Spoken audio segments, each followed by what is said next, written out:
Welcome back to the Former Critics Podcast, the show where we talk about all things entertainment from the lens of a former critic. Just one Yeah, former critic, like collectively, right. we embody one former critic. We have formed into what? Should we just change the name to former critic, Yeah, singular? pretty much. I mean, combined, we maybe share one brain. So But today we're talking about Cloverfield, all of them, which aren't great. this was a Well, the rough last one. one is, It actually but wasn't until the last one, to be fair. yeah. Yeah, I mean, at least the other ones are tolerable. The last one, I was like, we have to like just turn this off. This is horrible. Yeah, I was like, because I sat down and I was like with my notebook and I was like ready to take notes and shit. And then like for the last one, like because I took like pretty like I would categorize them at least for myself, my own standards as like insightful notes for the first two movies, and I was Right. engaged. And then the third one, I was like, ugh. And then I just like I basically put the notebook away and just like took out my phone. Yeah, honestly. Okay, so the first Cloverfield, we'll start with that one. Um, Yeah. Cloverfield. Obviously, I think that Cloverfield for like being what it is, which was like I don't know the facts, like a pretty mid-budget, I think 2000 was it 2006 or 2008 movie Yeah. that like did decently at the box office. I feel like it's pretty ubiquitous. Like you say Cloverfield and everyone knows what you mean, right? Yeah, literally. Um and I think it's because of the marketing campaign. I think like the first trailers that came out for Cloverfield, like it didn't actually even name the movie. It was just kind of like Yeah. the found footage style, like just kind of random clips, and it was like J.J. Abrams, and like I think like he was kind of piggybacking off of Lost at that time, and he was like Yeah. probably the height of his popularity, and it was this company like I think Bad Robot Productions or whatever. Yeah. Um, but I think that's all like people knew about the mystery box, like his mystery box approach to like literally every single minute of every single thing he produces. Like it was pretty mainstream and well known at the time, and it was a really cool marketing scheme Yeah. that I think honestly elevated the movie. The movie can stand by itself. I think it's good. It's well made. It actually uh I think I've mythologized it a little bit in my head as like this amazing experience because I saw it as a kid when I didn't see like too many movies. Um, Right. but I think like it had a lot of potential that it never really lived up to, especially Right. like as they've continued the franchise. And Yeah, I I think I mean, agree with that. yeah, Cause like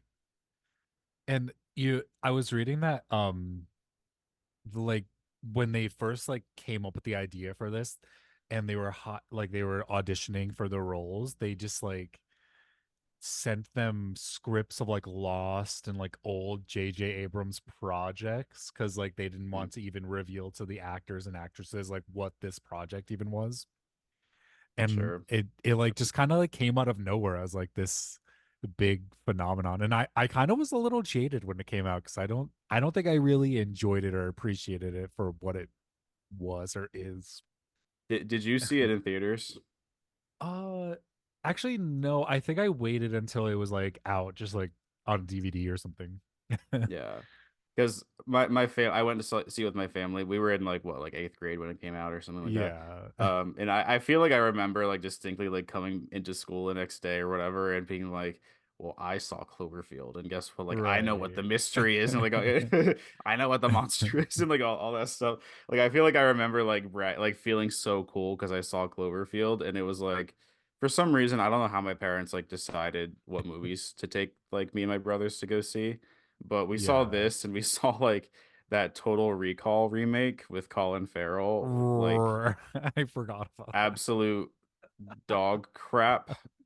And like we would just see like the most random things. So like seeing like anything that wasn't Harry Potter or like The Lion, Yeah. the Witch, and the Wardrobe was like a huge deal. So we actually did go see Cloverfield. I guess the marketing campaign worked on my parents. Um, And like in the movies, in the theater, I mean, like I remember it as being like a really good experience. Like I was Yeah. probably terrified and stressed out for like the entire 90 minutes or whatever. It gives off like a Godzilla kind of energy, like a creature feature like that, but it was done. I think the found footage works for this kind of movie. Even Yeah. though I don't know, for me at least, found footage is like kind of hit or miss. I kind of like don't really like it that much. Even though like a Yeah. lot of people do, especially in the horror community, I just feel like it's just really tropey and overdone. But I feel like it works for that specific thing. I feel like before that we never really got a huge blockbustery type of movie that was found footage like this, with like a big monster and like Yeah, that. I think the idea of like a Was found original. footage kaiju movie, because like Yeah. Cloverfield's pretty much a kaiju, Yeah, um, basically. is like awesome, and it's it's weird that it hasn't been like done again. I guess that I know Right. of, and I think pretty much like at least at that time, like Blair Witch Project was pretty much synonymous with like found Yeah. footage and like I guess Paranormal Activity, um, Yeah. But I think yeah, I but think that came out before Cloverfield. I think to your point, like inherently found footage can do like has really cool capabilities, but it also does have inherent like limitations, Yeah. specifically in terms of like scope. And I think like watching Cloverfield all these years later or like on my TV, I think my biggest issue with it was like how it was like its inability to convey like how big the destruction was and how like Yeah. how like I didn't feel like I was in New York City, if that makes sense. I felt like I was, like in a very slim hallway, Right. basically. And I don't know how else to describe it. Like when they were like the biggest point I would say is like when they go to rescue Beth, the main Yeah. character's girlfriend, and like the one building's leaning into the other, and they have to like jump out of the stable building onto like the sideways roof of the collapsed semi collapsed building. Yeah.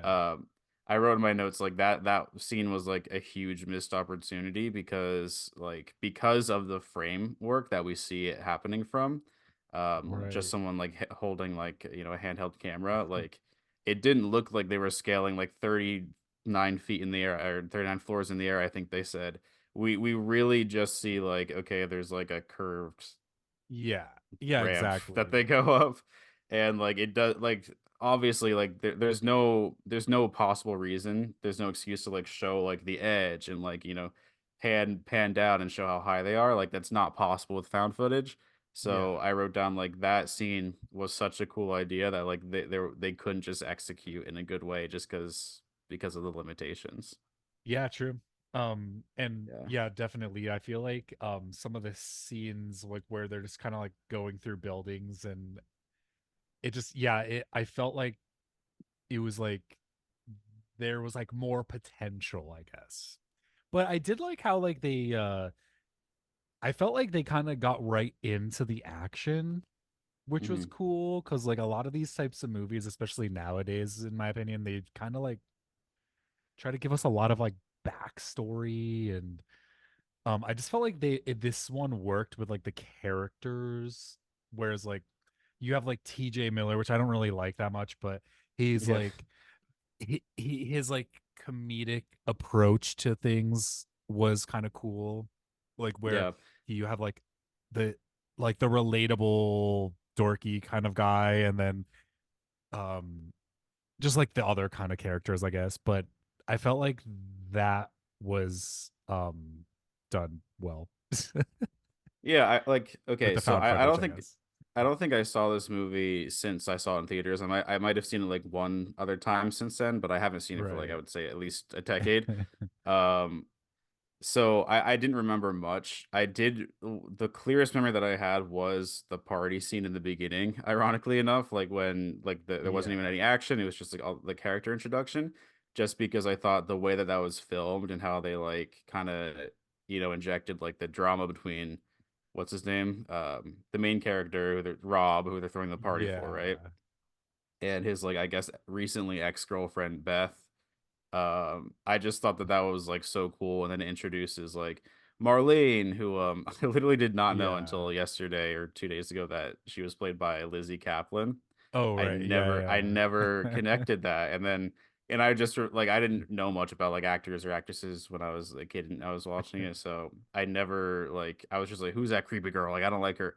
And then like Yeah. I remember distinctly not liking her and when I saw it at first and then this rewatch, I was like, you know what? She was actually pretty cool. Like she Yeah. she risked her life and gave up her life essentially to help HUD.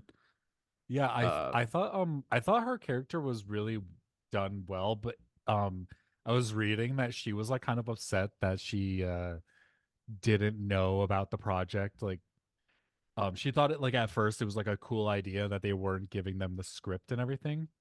I guess she said in an yeah. interview, but then later on after filming and doing the movie, she was kind of like upset with the way that there was like it was like there's a lot of physicality that she didn't know was going to come with the role. Hmm. And she said she was never going to take another role without knowing exactly the whole like movie and script Oh before, wow. taking it. Yeah, I mean, to be honest, like I like the secretive approach to marketing. I don't really think that they Yeah. need to be so secretive with the cast and the Yeah. crew because like what were they gonna spoil? Like, oh, there's a monster in a city and we don't like actually give any answers.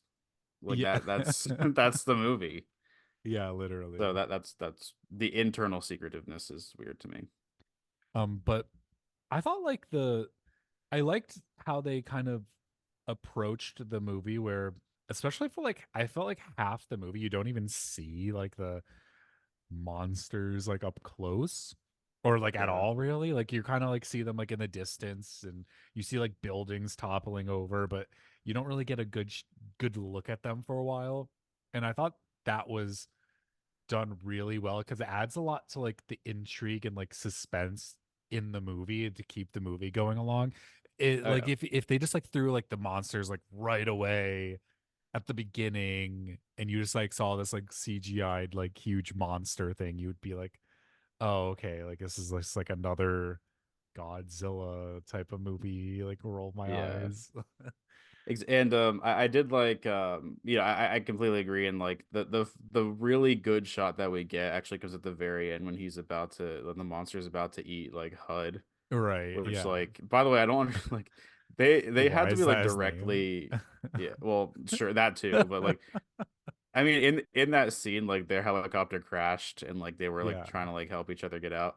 Like they had to be directly under the monster and like not notice because like Right. he goes and grabs the camera from the ground and then he looks up and it's like directly over him and I was like, you were 2 feet away and you Yeah, didn't honestly.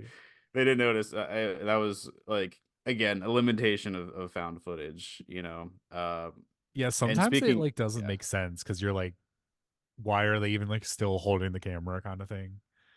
I mean, yeah, like it doesn't make sense, but also the movie has to happen. You know, it's just like Yeah. it's kind of like a compromise you have to make. And speaking of like TJ Miller, like you said earlier, I will say, obviously did not age well, but he was the highlight of the movie. Yeah. And I that was like his first role, I guess. But Yeah, I didn't yeah, I don't know. He's like I just don't really like his comedy style. yeah, I don't like him now, definitely not. But back then, like I remember thinking it back then, and I think it now, like he was the best of the cast. So Yeah, I agree. He was definitely like his like comedic approach to it like definitely like even though it like kept the suspense going, but they kind of like relieved a little bit of the suspense with like him like cracking some jokes here and there. It was like still like kind of campy at the same time, which I yeah. liked. Yeah. I feel like every movie before like literally 2012 was like just on like not on purpose but like completely campy. Right. Unintentionally campy, that's sort of. um but and when I first saw Cloverfield, I didn't take in the fact I just like I guess I didn't appreciate it for the fact that it just like is like this new kind of like original thing. I know it's like kind of like a Godzilla type monster, but it's also like a original piece, and it's like they brought like this Mm. found footage element to it that was really cool and innovative at the time.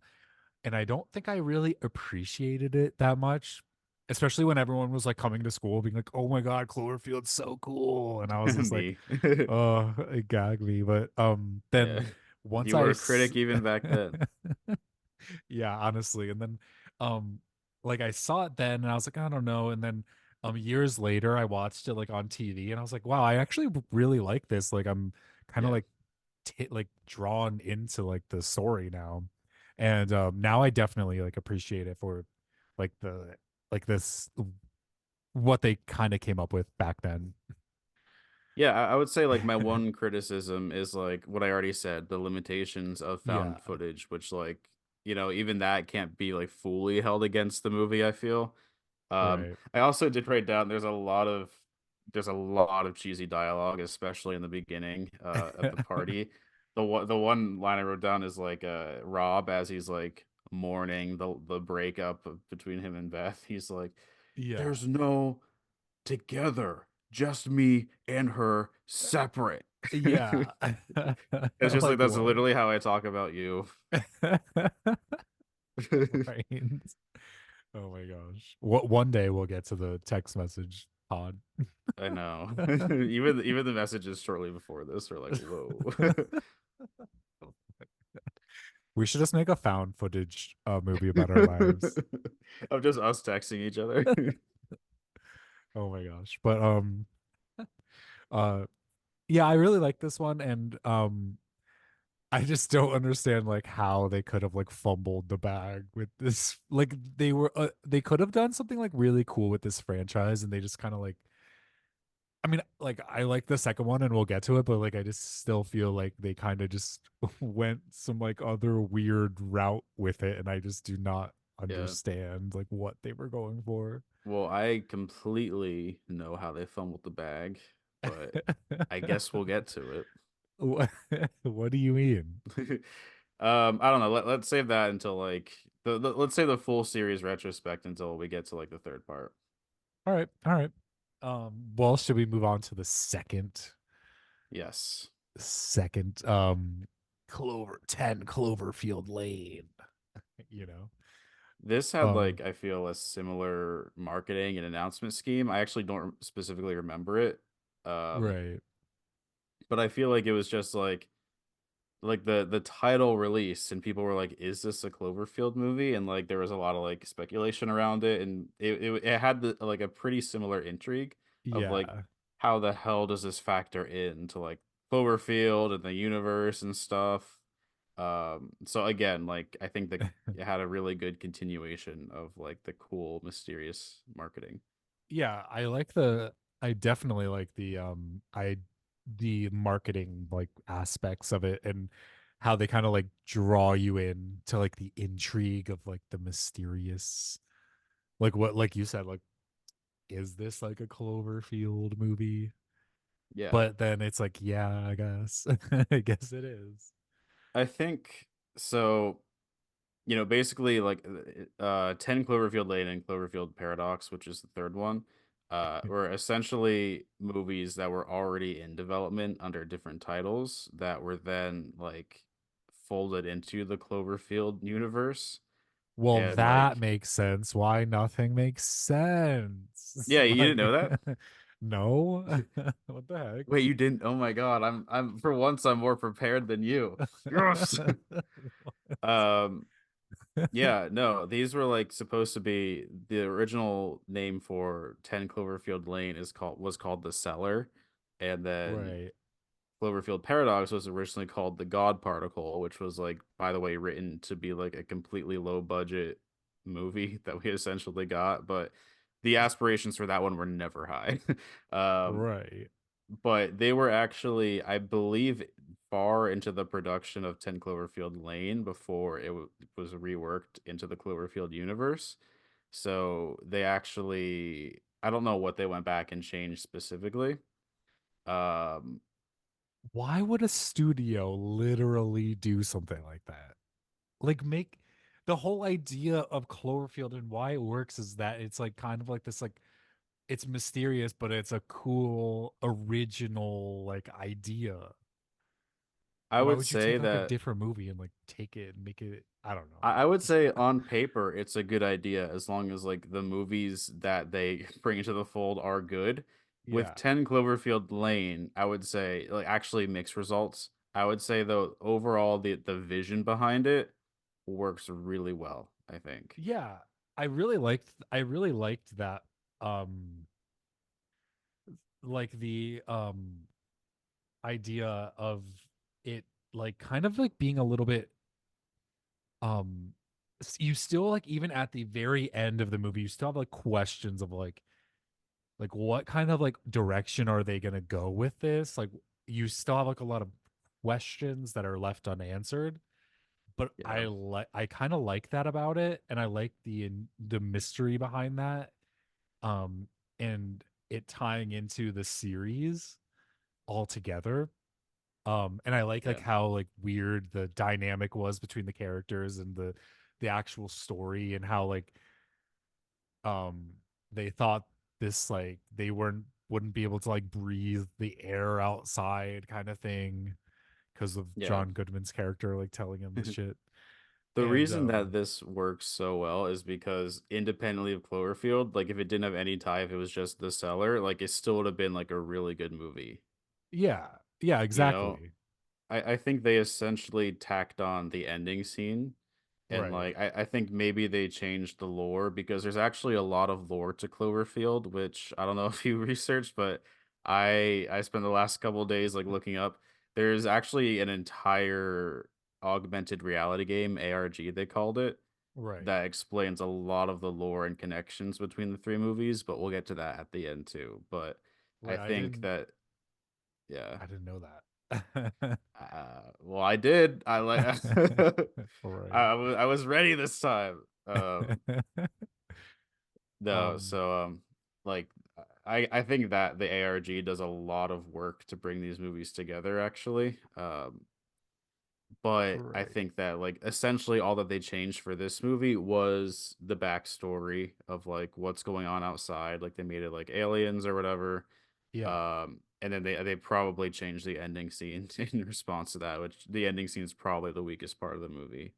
Yeah, I definitely agree. Like, and but I still felt like there was like a lot of tension building up.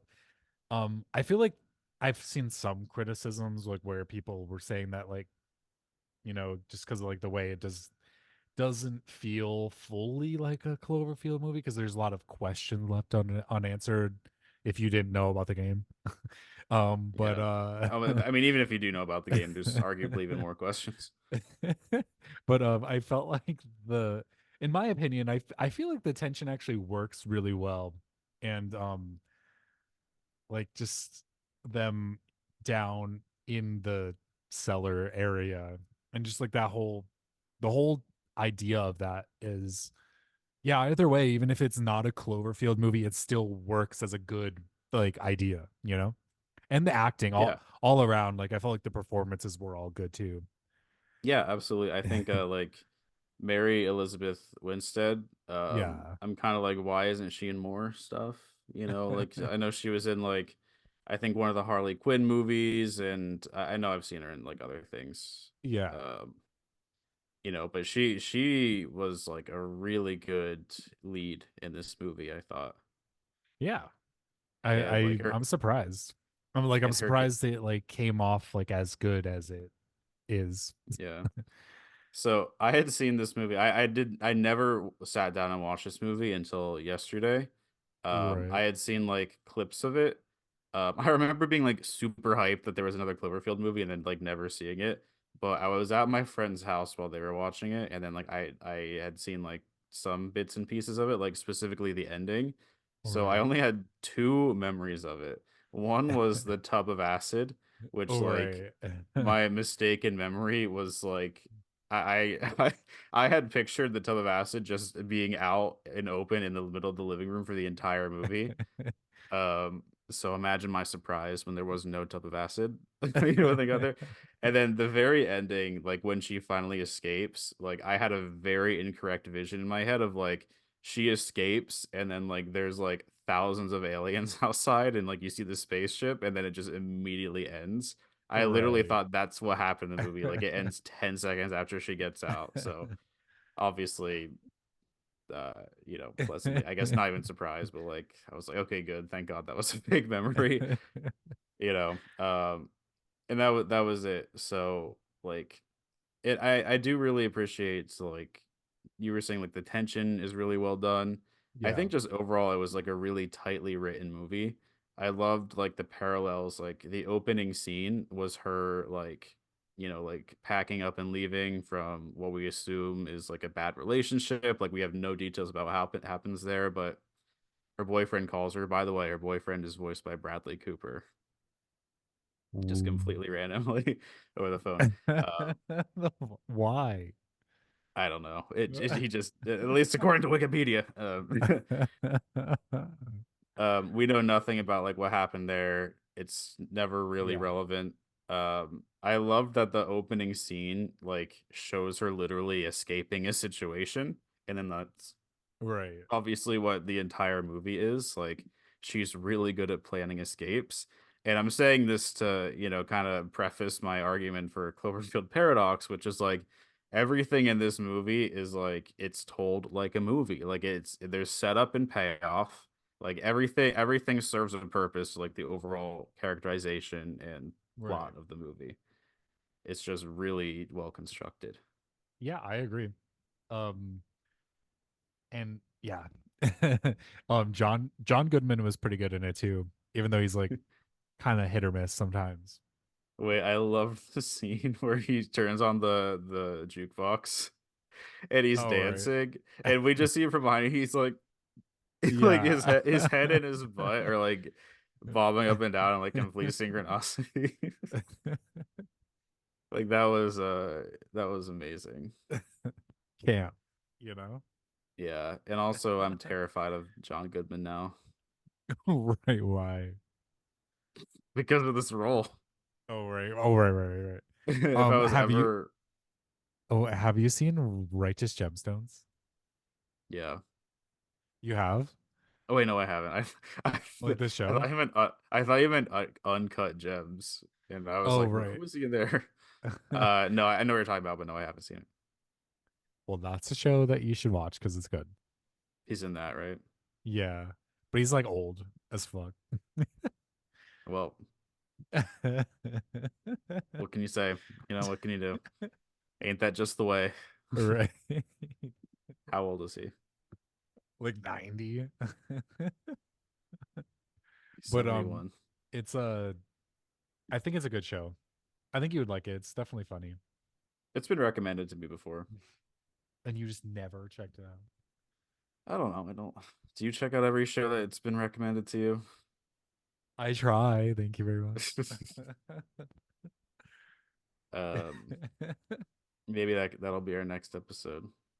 Right.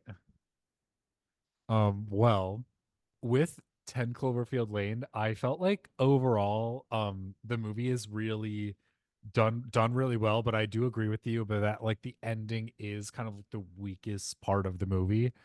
Um but it makes sense now that you said that it's like it was like a different movie. It was like a different production and then they kind of had to like add these elements to bring it into the Cloverfield universe. So that Yeah. definitely makes a lot more sense. And like I don't know like how much was gonna happen before or after like it was brought into the Cloverfield universe. I have a feeling like they were gonna have like, this post-apocalyptic reason to not go outside anyway. Right. It was just so central to the plot. But I think like just her fighting the aliens and like making that Molotov cocktail and stuff, like Yeah. obviously we were rooting for her and like obviously she's established like she's gonna come up with a solution for any situation at that point, and like that's the movie. I do think it was maybe a bridge too far for her to be like in a car being lifted into a monster UFO and then like knowing exactly what to do. Yeah, and and like then like driving and like she was like trying to like drive. It seemed like she was going to like head home, and then yeah. she like heard on the radio that like she had down south they needed help from the monsters or whatever, so she headed that Yeah. way. I think like and then the music starts playing like and like the lightning flashes and you see like the silhouette of a UFO in the sky like Yeah. they might as well started playing like Numb by What? wait who sings that freaking song? I don't know, which one are you talking about? I've become so dumb. I could feel you there. Is that Linkin Park? Is that Yeah, one? Linkin Park. Thank you, thank you. I was gonna say Leonard Skinner, which I knew was incorrect. Like they might as well have started playing that song with how like cheesy and like early Right. 2000s the setup was. That would have been Um, funny, actually. yeah, but they I don't know. Like that the when I said ending scene like that specifically is what I meant. Like I overall I Yeah. still liked like her kind of not like fight with the aliens, I guess, but like her outsmarting the aliens. It was like from one horror that she had so much time to prepare for to the next, which she had no time to prepare for and was like completely on the fly. Uh, Yeah. I thought that was a really cool and also like completely organic like evolution of the movie. Um, actually, maybe not. It's still like was a bit too extreme. I think like her hiding in the shed and like using the car alarms to like outsmart the smaller one. That was Right. really cool to see. So the UFO lifting the car, like maybe that was too far, but like whatever. It's still like a super super good movie, I thought. Yeah. It would have been cool to see it in the theater too. Yeah, I did not see it in the theater. The Cloverfield Paradox. By the way, I would summarize this movie if it mattered, but it doesn't. They're in Um, space. It's they're an in alien space. ripoff. Like, So here's my problem. One of several problems that I have with this movie is in theory it's about like apparently we're in the future. Um right. far into the future, there's an apparent energy crisis that we never actually on screen see a single hint of. Um, and it's people like people are in space conducting this like incomprehensible experiment, Right. which I think, as far as I can understand, it boils down to they shoot a beam, and then if it works, we have infinite energy. Yeah. Like energy for what? What energy are we just energy? Yeah, like Like are we I talking solar power? Like what are we talking about? it yeah, it felt like that was like an afterthought almost, even though that was like should have probably been explained more. Here's the thing, was not an afterthought. It was the entire basis of the movie, and even before it became a Cloverfield movie, it was about that. Yeah, but I mean like it should be like I felt like it didn't seem like it was like they didn't flesh that out at all. Like Yeah. I don't even know what the like, to me it felt like they were like going for something. Literally, like Ashley was, we literally turned to each other, we were like, this is just like an alien ripoff mixed with like the thing from 1981 or Yeah. 85 or whatever. Well, I wrote down like low budget Black Mirror episode. Yeah, and it was just super weird. Yeah, I don't even know. What a It was bad. disaster. And like by the way, like I think the idea behind it, I did write down like a few positive things that I liked about it, and there are good ideas that go into this. The cool things that I wrote down, I think the general premise of like, okay, whatever, they're conducting an experiment, whatever. They end up like merging like multiple different realities in like a horrific way, like Elizabeth Debicki like appearing like in the wall, like in wires running through her is Right. a cool idea. Like items disappearing, like the gyroscope or whatever that apparently like they need to like locate where they are in deep space, that disappearing and then later appearing inside of a human being. Awesome idea. It's just Right. also the same thing happened with the worms, which by the way, I may have missed this because I gave this I give this 60% of my attention, but like, what was the function of the worms? Why do they have a tank of worms on board? I don't even the worms. But I really don't even know like why anything in this movie happens the way it does. Like it just for me, like nothing really like you were just like, oh, this is like they explained that it was like about energy or like I don't even know. Like I don't know. Like how is that supposed to? Because I was like thinking, like how is this tying into the plot of Cloverfield? Yeah. And well, And then I'll it's get just to like, that. I'll get to okay. that. Believe me. But like, I don't know. Like we're saying like we don't know anything about this energy crisis. The opening scene of this movie is the main actress who like, oh my god, I'm gonna butcher her name, Gugu Mbatha-Raw or something like that. Like I probably mispronounced it. That's I've okay. seen, yeah, she's a fine actress. Like I think I've seen her in like a couple things. Oh, she was in Black Mirror actually. She was in San Junipero. Oh, right. Okay, she was good in that. Then I didn't realize that was her. Um, Yeah, like, but and there's a couple actors in this that like we don't like. I definitely don't hate, you know? yeah, but I've only seen her. I guess I saw her in those two things, and I also saw her in Loki, like the Marvel show. Right. So I've essentially only seen her in like low quality streaming trash, like Black Mirror aside, because that's actually like really a really good episode. So like she's a fine actress. She's a passable actress that like I wish I could say was better, but like Right. I don't know. I've just seen her in like pretty low quality projects.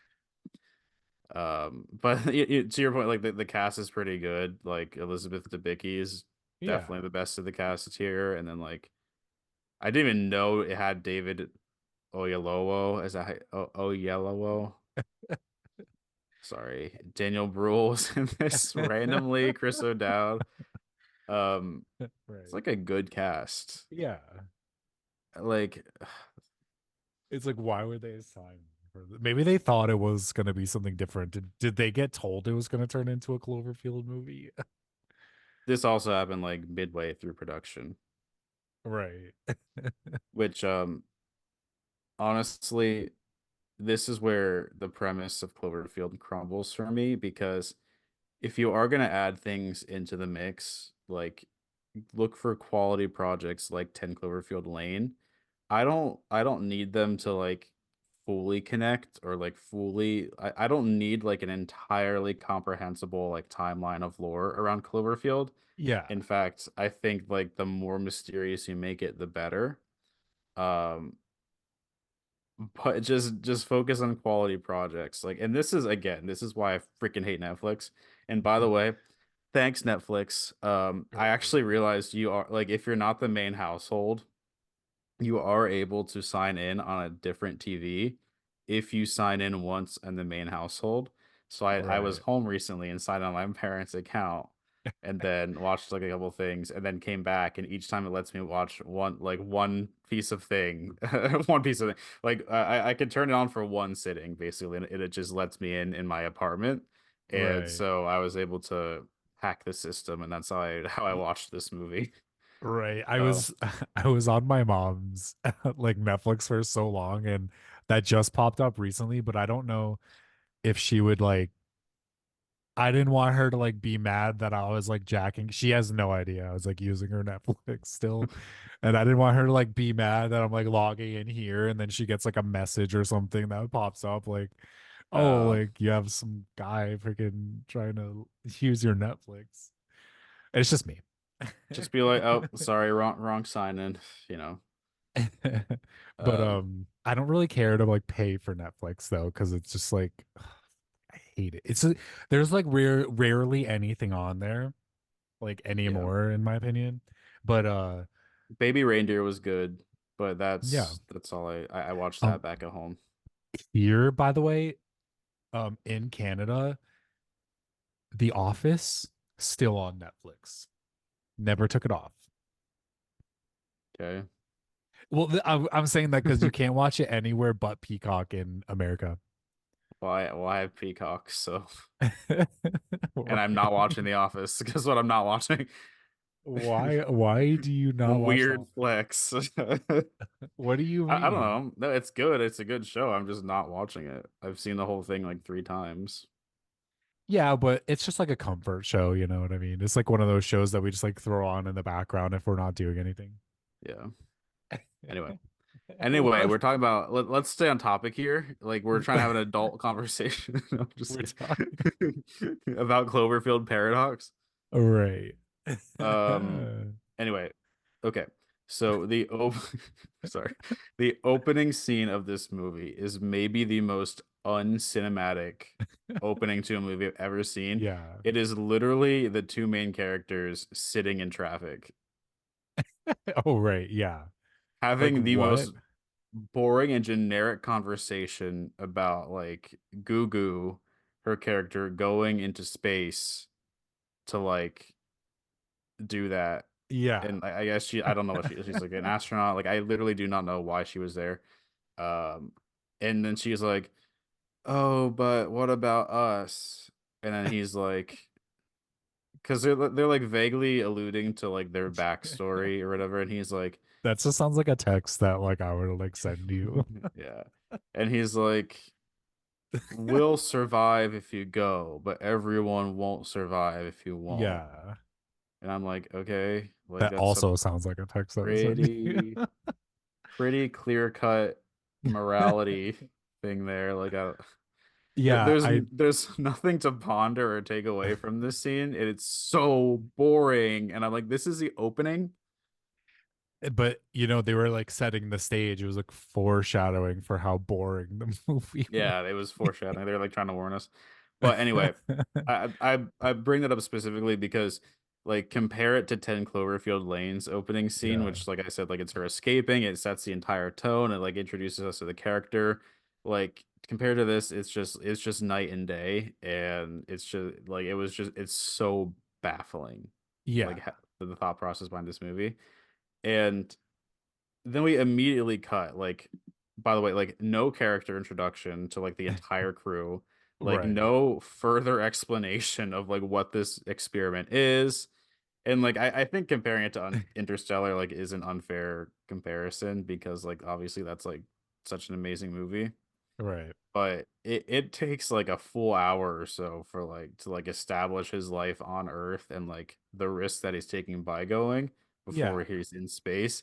And this is just them sitting in traffic being like, what about your Yeah. feelings? And then he's like, Yeah. literally mankind depends on this. And then smash cut to them in the middle of the experiment in space. Terrible. Yeah. Yeah, I definitely agree. Like it and it's like I don't even know if I would like care if they like really like went and did like a lot of backstory on these characters, but they just like didn't really go into any like there's no stakes involved. It doesn't feel like there's any stakes involved because they don't really explain like what they're doing or why any of this is happening. And they just kind of it, like it was like the filmmakers were like, we're just gonna throw a Cloverfield name onto this to get some revenue. And I don't know. It just Yeah. felt weird. I mean, okay, so so the thing is, Gugu's character does actually Right. have like a cool backstory, or at least like a backstory. And it's like and we hear it entirely through dialogue, do not see a single visual of it. But she had kids, and then she like there's an energy crisis apparently, and she stole a power cell so that her kids could have a nightlight and feel safe, Right. and then it explodes and burns the house down. Which like at first like I wrote down like that's the worst, that's ridiculous, but then like okay, whatever. They're in an energy crisis. If we had seen this on camera and like contextualized anything, could have been good, right? Could Yeah. have been good. The thing is, like, it's just Elizabeth Debicki's character like mentions it through dialogue or something, and she's Right. like, sorry about how the nightlight exploded and blew up your kids or like whatever. Yeah. And it's so bad. And actually, one of the notes in production, the movie was at one point entirely set in space, which I'm in favor of. They and during test screenings, a lot of the audiences were like, "Well, we don't know what's happening on Earth. Like, we need more Earth scenes." So they went back and filmed the Earth scenes. Completely missed the point of the note. The Earth, Yeah. like, we didn't. You still didn't show the energy crisis. Yeah. You showed the boyfriend picking up some random ass kid, taking her Yeah. to what I think is their apartment, though it's like really weird and like in a bunker. And then calling their parents, and then they're like, okay, we found her parents, Yeah. and It's that's told over the course of like five scenes. and it's so mind-boggling because in my like the guy who directed it is not like a bad guy. Like he did that movie called Loose or Lucy, I think it's Loose. I think it's Loose. Lucy with And Scarlett Johansson. no. It's no, I don't think Scarlett Johansson is in that. It's I know that's the one where Octavia she unlocks like 100% of her brain. Do you remember right. that? It's with Tim Roth and Octavia Spencer's in it. And it's like this like dramatic thriller that had like a lot of like social commentary baked into it. And you like it was actually just like a really good movie. But then he just like went on to like work on this, and then now he's just like doing like Captain America, the new Captain America movie, and I'm just like I I he just saw like that. went to like get his bag, and that's fine, but like I don't, he completely sold out his entire like filmmaking integrity in my opinion, because it's like what you went from something really cool and like honestly like this, it came out at like a pivotal time and it was actually a really good production, and then into like what the hell is Cloverfield Paradox? Like, I I will don't even say know. for like a case like this, I don't think it's fair to put 100% of the blame on him. I would say like this is almost definitely the result of studio meddling. Right, And like, like being added as a Cloverfield thing like midway through production, and like I think it was actually originally supposed to be like I could be wrong on this. Like it was supposed to be like a Paramount thing. Like they established a really yeah. They established like a label called Insurge Pictures, which was supposed to be like really low budget movies, like five right, to $10 million budget. And then like that label actually ended up closing, and I think like or they sold it to Netflix or something. But either way, like it's like it passed from Paramount to Netflix. right. Um and I don't know, like between like with knowing how production was like tumultuous at best and like super low budget, like this Yeah. has studio meddling all over it. So like I don't want to put 100% of the blame on him, especially if he like had previously done a good movie. Yeah. I definitely agreed. Like there's definitely a lot of you could definitely tell there's studio interference. Yeah. And when in movies in general throughout history, when the studios and big executives and big producers get involved in the actual making of the movies, it ends up being really, really bad. Like it's like Yeah. especially if it's like something where they're like switching productions and it's literally turning into like a Cloverfield movie like halfway through the production. And Aliens 3 or Alien 3 was also similar. Like they had, I think it was 20th Century Fox like absolutely butchered that movie just because they came in and were like trying to like direct it their way and not letting the filmmakers do what they wanted, and then it just ended up being like this pile of garbage. And I think ultimately like so Cloverfield occupies like a really interesting and like kind of singular space in like modern day franchise is, I guess, Right. because it wasn't originally designed as a franchise. It was retroactively fitted in someone, and like, the pieces were retroactively made to fit. Yeah. Um, I think though we've literally in the the two examples we've seen the two different outcomes. 10 Yeah. Cloverfield Lane, like it works really well. Um Cloverfield Paradox, I'm willing to bet they saw that this was a sinking ship. They saw there was no real redeeming qualities to this and said, we might as well get our money's worth from this. The only way to do that is marketing. Right. Huh. What's a really, really good franchise that specifically excels at marketing? Right. Yeah, And by the exactly. way, like I think this movie was again like amazing marketing. I think it had like a 10-second clip during the Super Bowl or something that was like, "Hey, the next Cloverfield's out. It's on Netflix right now." Right. Amazing drop. Amazing drop. But I remember then being everyone so hyped watched it for and it that. was like horrible. Yeah, like they like in I don't know, like I think obviously like this came out like 2018. I think like by the 2010s, like it was really obvious how dominant like sequels were and like franchises are to like the movie going Right. space. So this like Cloverfield overall is like a pretty interesting experiment to me and like what it means to build a franchise. Right. Um I think there's enough care and like I'm about to get into like the ARG, I guess. There's like enough care and enough creativity that I'm still not fully turned off to the idea of it. And I think again, Right. it's unique. Like no one has done it quite like Cloverfield has before. But when you merge it with like the absolute laziness that like specifically Netflix, but overall like streaming only content has become, it's like the Right. modern day equivalent of like straight to DVD trash that they are just able to like market and like make super successful. Yeah. That's when like that is an interest killer.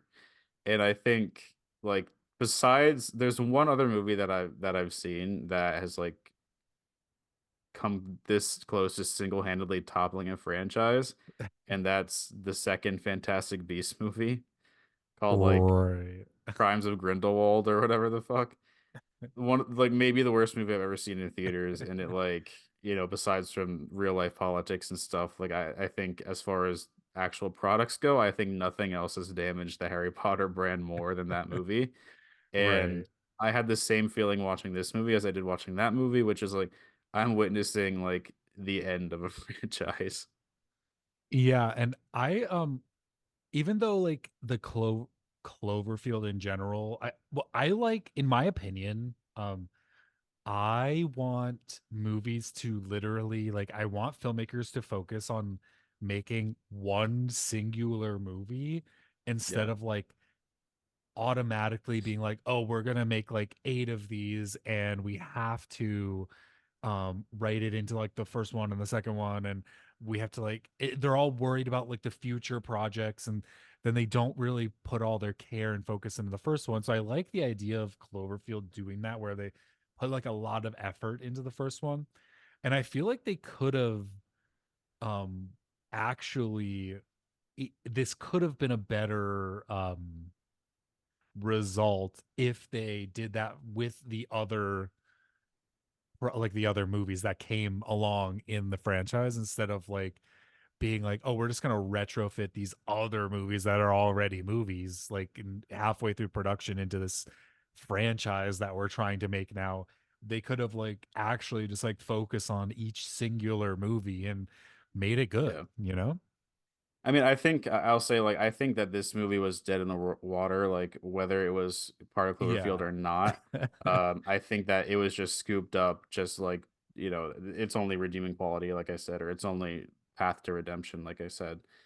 I think I'm pretty sure, and this is like I think at this point, like pretty much just like informed speculation, but there is allegedly a fourth Cloverfield movie in development. Yeah. There's reason to believe that it's actually like sooner than rather than later that it's gonna come. Just because like they updated like the augmented reality game, like I said, and like there are hints that they're gearing up for like a fourth cycle, basically. Right. Um, and I read somewhere that it's being designed specifically to be a Cloverfield movie, not retroactively fitted, and that it'll be Right. more of a traditional like sequel to the first one than like just a random thing that's plugged in. So that's a glimmer of hope. You Yeah, know? I saw on Letterbox there's like a whole page for an untitled Cloverfield movie like upcoming. Yeah. So It's gonna happen, and like I still like, I guess despite what I said before, like I still have faith because this is like such a weird example of like different filmmakers, different, like it just wasn't meant to be part of it. yeah, But yeah, I don't know. Like this, we haven't we barely even talked about like what actually happens in the movie because it just doesn't matter. Like it's it's just a like a monster traditional, movie. like it's a slasher, I guess. Like all these characters die one by one, but like I don't care about any of the characters. Like Daniel Bruhl is like a German guy who's like his entire arc is like he's a spy. No, he's not. Right. I just Okay. yeah, I mean, especially in the third one, the plot for that does not matter. Like it's just Yeah, and I'll say the biggest crime that it commits, and maybe this isn't a crime, maybe it kind of had to, but it essentially boils down the Cloverfield universe to the laziest form that it could be. yeah. Say it with me now. Multiverse. Or right. um I like what even like I don't even know. I So just wait, I've been so excited to try to lore dump the Cloverfield stuff. Are is you that ready? like a part of it? Well, Yeah, wait, it's yeah, like, dump the lore, dump the lore. by the way, I'm gonna do a very bad job at this. I saw a video, and we should actually plug this in the description, I think. Yeah. The channel Big Blue Backpack. He does a Cloverfield lore dump where he played the game and he watched all the movies and stuff. He does a really good job at explaining it, so definitely go watch that. Link in the description for like Right. a much better explanation. But essentially, Cloverfield Paradox establishes this is pretty much we're in a multiverse, like the entire movie is about like dimension hopping, I guess. I think it essentially had to because Cloverfield, the first one, pretty explicitly takes place in 2008. Right. Um, the second Cloverfield Lane explicitly takes place in 2015. And the reason I know that is because on when she's driving away in the opening scene, her expiration or her car inspection date is July 2015. And I remember Right. seeing that and like immediately, even my dumb, shrivel little brain being like, so the timeline's fucked. This takes Right. place 7 years after the Cloverfield monster arrived, and they don't mention it at all. Right.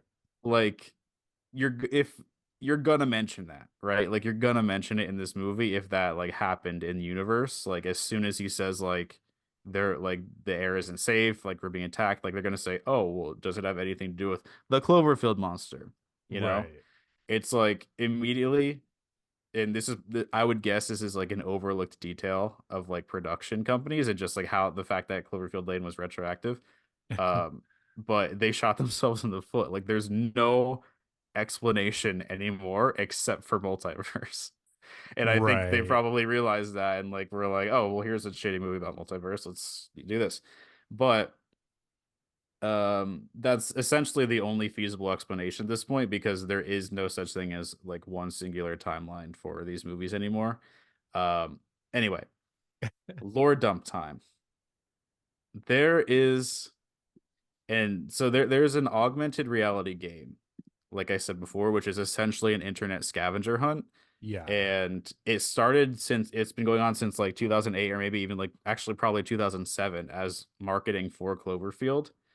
Um, and essentially, like it's you can like you go on like these websites and like you find codes and like you enter like quotes from movies that the movie references, Right. and like all this like clever stuff to like keep finding like more hints. Um, hold on, I need to look up the name. So the lore essentially is there is this big kind of generic like hand rubbing evil corporation called Tagruato, that is never specifically name dropped in any of the movies, but it Right. all three of them kind of like hint back to it. It's a huge evil corporation that owns a bunch of different and completely random companies.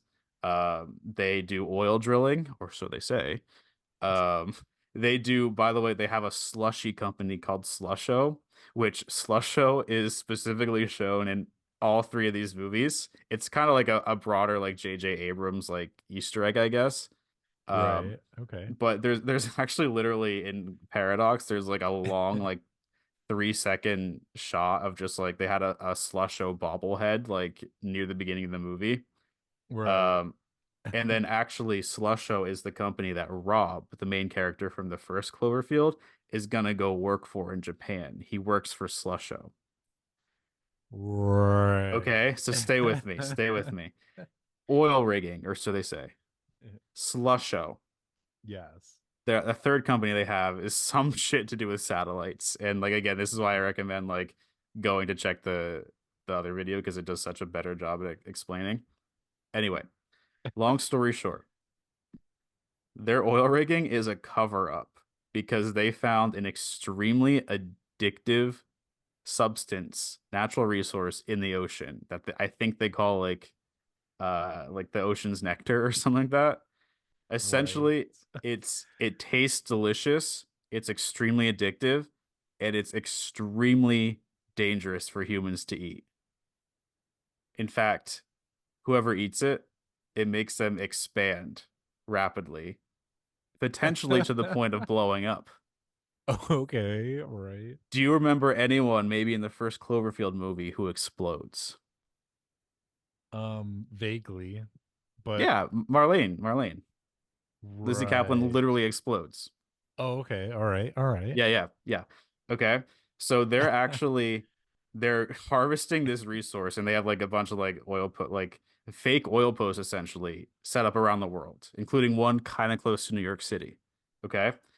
And the oil is a cover up because they're harvesting this really dangerous substance and they're putting it in their slushies.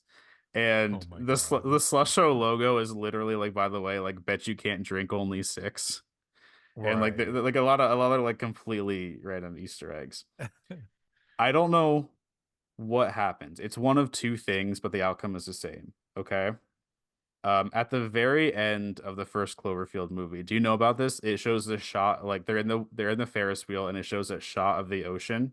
But then you Right. look closely and you zoom in, and you see something falling out of the sky into the ocean. Okay. Do you know what I'm talking about? No, I don't think I noticed that. That was like so iconic to me as a kid because you can't see it unless you're specifically looking for it. My dad Right. pointed out to me because he found a news article, and I like my mind was like so blown. Like the next day after we saw the movie.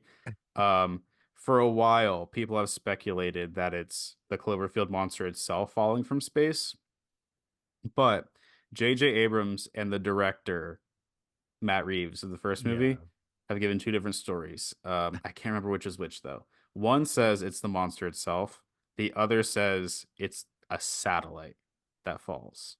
Right. Okay. So either way, whichever one it is, it's either a satellite that falls deep into the ocean and awakens the Cloverfield monster, which was already on our Earth, just deep in the ocean, Right. or it Okay. was the alien that fell and like Cloverfield's an alien, you know? Yeah. Whichever one it is, it doesn't matter. Either way, this the point is the alien is awake near one of these sea nectar harvesting Oh, places. okay.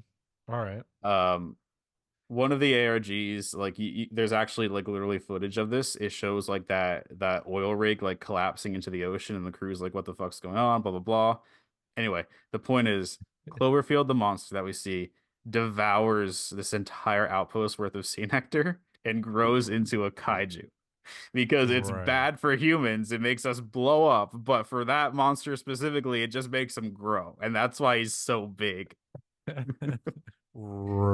then he Right. goes and destroys New York City, and that's when the first movie happens. Also, extended lore, John Goodman's character um worked on one of the satellites, which I have no fucking clue what that means. No idea. But there on the website during the ARG that was leading up to the second movie, you find his like bio on like this fake Tagerato site, and it's like, yeah, he's like leading this satellite. And then there's a bunch of screenshots and stuff. You find the screenshot of Pretty in Pink, which is the movie that he's watching. Yeah. In the movie itself, you enter the quote from that movie, the line of dialogue from that scene that he watches, and you unlock a letter that he wrote to his estranged mom and daughter. And he's basically like, by the way, something crazy happened with this satellite. The world's about to end. Right. Like you need, like, I know we're strange, but like you need to run or like do this or whatever. And so essentially now we know he has a heads up. And that's how like that's probably maybe that's why he commissioned the bunker. Maybe he was already crazy enough. But either Right. way, that's backstory about like how he had like a heads up about how all this shit was about to go down. Right. Well, that makes sense. That makes sense. Yeah. Anyway, I think that that's like it. That's like and also, you remember how they showed in the beginning of Cloverfield Paradox is like a newscast and like this one guy was like, this Yeah. could end the world like that. He has the same last name of John Goodman's character. So they're probably like related or whatever. Right. I Oh, mean, one more thing. I didn't know any of this. One more thing. Okay. Do you remember in the first Cloverfield when they're at the party, there's this shot of like a random girl passed out on a couch? Yeah. She has an entire backstory Oh where my God. literally her boyfriend works for Tagerato, which I assume is like, how he's in Rob's social circle. That's why that they're invited to the party, okay? Her boyfriend goes missing for weeks. She assumes he's run out on her. She receives a package from him with a letter that says like I haven't run out on you, by the way. Like Tagerato is an evil corporation. Shit's about to really go down. Like I need you to take this package of substance. Do not eat it Right. and hang on to it until you hear from like this other guy, like their friend, I guess. She's drunk and she's so pissed off and she eats the entire package of what else could it be but sea nectar. Right. This is the day of the party, by the way. At the party in the movie, she's passed out. She's exploding in a matter of hours. Because she ate the sea nectar out of madness, Yeah. out of anger, I guess. I just thought it was so cool because like they hired that actress for like she filmed like a series of scenes where she's like getting progressively drunker and like reading the note and she's like pissed off at her boyfriend. I just thought that was a really cool thing. They went like above and beyond for that. Yeah. It feels, I feel like, especially with that, this series has like a lot of potential. And then they just like dumped that Paradox movie on us. And it just like, Yeah. To me, like having one what? specific event in one timeline and we have to piece together all the pieces for that is so much more intriguing than like multiverse. And it's Yeah. essentially like, and I guess the point of Parrot is like now it's like, oh, well, now this monster is in all the universes now. Whatever. Right. Don't care. Don't care. You know what intrigues me? Did he fall from space or did it climb from the ocean? Was it already massive or did it eat that nectar and become huge? Right. Like True. that's the stuff that now intrigues me. I don't care. Like multiverse just makes me not care. Like, okay, whatever. Yeah. Like anything could happen anywhere. So why piece together a mystery? Yeah, true. I agree. Anyway, And that's um, why they fumbled the bag. so I hope that the next Cloverfield, there's still so much potential for this. I hope that this next Cloverfield like gives us what we want. Yeah, I agree. Um, well, You're we just like, made it. thank God that's over. Well, I mean, we made it through the entire lore dump too. That's crazy. Yeah, which by the way, like I said, like I missed a lot of details. There's a lot more to it, and I probably mixed some things up. So go check out the video. Yeah, we'll definitely link that below. Should should I title this movie like or this video like oh like we watched all the Cloverfields and here's the lore behind everything We just to shouldn't get people interested. because we shouldn't just because I did a pretty bad job of articulating it. There is much better lore videos. This is a better review video than lore dump. Right. Well, either way, yeah, I'm glad that we kind of like went back and revisited these. I had this like weird idea to like check out Cloverfield again because I wanted to like see if I liked it anymore or less. And I Yeah. feel like I did. I feel like I definitely like appreciate at least the first one definitely a lot more. It improved my opinion of the second one, which again, like I never even like fully sat down and watched. So like I'm glad I did because it's really good. And it lowered even further my opinion of Paradox now that I know all the lore behind it. Yeah. And we watched Paradox because Ashley wanted to she's doing like a series on her channel where she's revisiting movies that we skipped for like any Uh, reason. So we watched it for two reasons for this pod and that to knock it out. Well, now you know why you skipped it. Yeah. Um well, at least we didn't have to use the safe word this time. It was John Goodman.